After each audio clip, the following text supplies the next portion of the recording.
Quotes from A. W. Tozer. First quote. Fundamentalism has stood aloof from the liberal, in self-conscious superiority, and has on its own part fallen into error, the error of textualism, which is simply orthodoxy without the Holy Spirit. Everywhere among conservatives, we find people who are Bible-taught, but not Spirit-taught. They grasp the truth with the mind, not the heart. Second quote. Unfortunately, the 10-cent store Jesus being preached now by many, is not the Jesus that will come to judge the world. Third quote. This harmless, plastic, painted Jesus who has no spine, nor justice, nor wrath, but is a soft and pliant friend to everybody.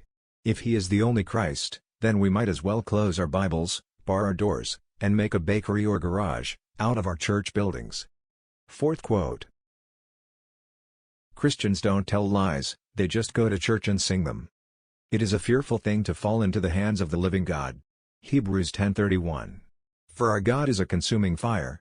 Hebrews 12:29. Fifth quote. The vague and flimsy hope that God is too kind to punish the ungodly has become a deadly opiate for the consciences of millions. When a wicked man dies, his hope perishes. Proverbs 11:7. The desire of the righteous ends only in good, but the hope of the wicked only in wrath. Proverbs 11:23. Sixth quote.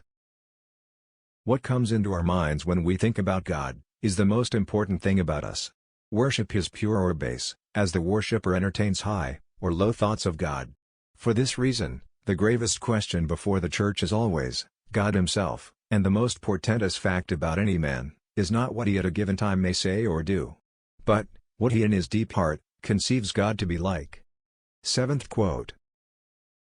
It is impossible to keep our moral practices sound, and our inward attitudes right, while our idea of God is erroneous or inadequate. Eighth quote. We tend by a secret law of the soul, to move toward our mental image of God. This is true not only of the individual Christian, but of the company of Christians that composes the church. Always the most revealing thing about the church is her idea of God, just as her most significant message is what she says about him or leaves unsaid. For her silence is often more eloquent than her speech. Thanks.